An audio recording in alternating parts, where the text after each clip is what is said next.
जिंदगी बदल देने वाली प्रेरणादायक कहानियाँ सुनते हैं। कहानी का पहला शीर्षक है पेड़ लगाने वाला लड़का। एक समय की बात है, एक गरीब किसान का बेटा था जिसका नाम गौरव था। गौरव एक दयालु और अच्छा लड़का था। वह हमेशा दूसरों की मदद करने के लिए तैयार रहता था। एक दिन गौरव जंगल में घूम रहा था, तब उसने देखा एक पेड़ सूख रहा है। पेड़ ने गौरव से कहा, मुझे पानी दो, मैं मर रहा हूँ। गौरव को पेड़ पर दया आ गई। उसने अपने गले में एक कलशी बांध लिया और पेड़ को पानी देने लगा। वह कई दिनों तक पेड़ को पानी देता रहा। आखिरकार पेड़ को पानी मिल गया और वह ठीक हो गया। गौरव को पेड़ पर बहुत खुशी हुई। उसने सोचा कि अगर वह एक पेड़ बचा सकता है तो वह कई पेड़ों को बचा सकता है। इसलिए गौरव ने जंगल में एक पेड़ लगाने का फैसला किया। उसने एक छोटा सा पेड़ लगाया और उसे पानी दिया। गौरव ने हर दिन पेड़ की देखभाल की। उसने उसे पानी दिया, उसे खाद दी, उसे कीटों से बचाया। धीरे धीरे पेड़ बड़ा और मजबूत हो गया। गौरव ने एक और पेड़ लगाया, फिर दूसरा, फिर तीसरा। उसने जंगल में कई पेड़ लगाए। गौरव के प्रयासों से जंगल फिर से हरा भरा हो गया। गौरव के बारे में जल्द ही सभी को पता चल गया। लोग उसे पेड़ लगाने वाला लड़का कहने लगे। गौरव को अपने काम पर बहुत गर्व हुआ। वह जानता था कि वह दुनिया को बेहतर जगह बना रहा है। एक दिन एक राजकुमार जंगल में घूम रहा था। उसने गौरव को पेड़ लगाते हुए देखा। राजकुमार को गौरव की मेहनत पर बहुत खुशी हुई। उसने गौरव को एक पुरस्कार दिया और उसे जंगल का रक्षक नियुक्त किया। गौरव ने जंगल का रक्षक बनने के बाद भी पेड़ लगाना जारी रखा। उसने जंगल में कई और पेड़ लगाए। गौरव के प्रयासों से जंगल एक सुरक्षित और स्वस्थ जगह बन गया। गौरव की कहानी एक प्रेरणादायक कहानी है। यह हमें सिखाती है कि छोटी छोटी चीजें भी बड़ा बदलाव ला सकती हैं।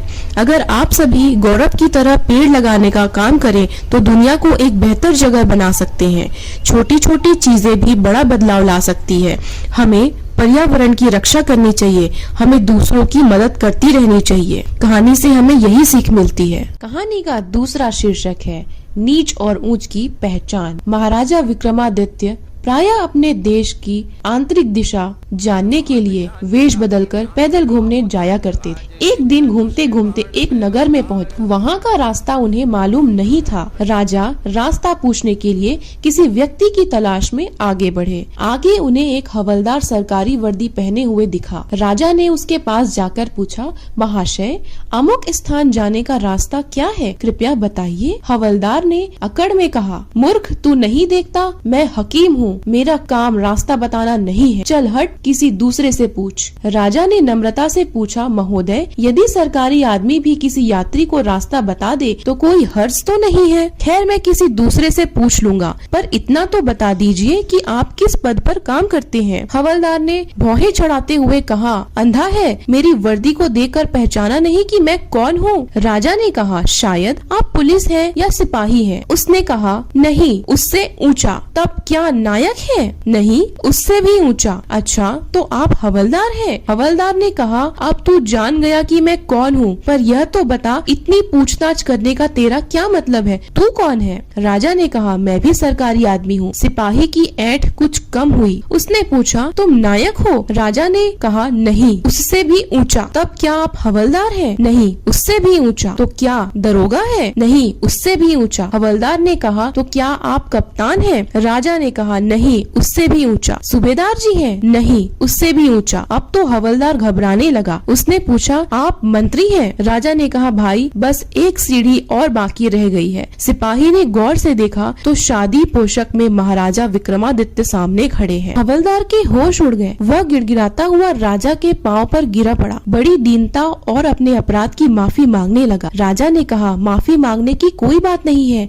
मैं जानता हूँ जो जितने नीचे हैं वह उतने ही अकड़ते हैं। जब तुम बड़े बनोगे तो मेरी तरह तुम भी नम्रता का बर्ताव सीखोगे। जो जितना ऊंचा है उतना ही सहनशील है एवं नम्र है, और जो जितना ही नीच एवं छोटा है वह उतना ही ऐठा रहता है। इसीलिए कहा गया है, विद्या विवादाय धनम मादाय, शक्ति परेशान परिपीड़नाय, खलस्य साधुर विपरीत मेतत, ज्ञानाय दानाय च रक्षणाय। अर्थात दुष्ट व्यक्ति के पास विद्या हो तो वो विवाद करता है, धन हो तो घमंड करता है, और यदि शक्ति हो तो दूसरों को परेशान करता है। वहीं साधु प्रकृति का व्यक्ति ज्ञान देने में, धन देने में और शक्ति दूसरों की रक्षा करने में खर्च करता है। जय हिंद, जय भारत।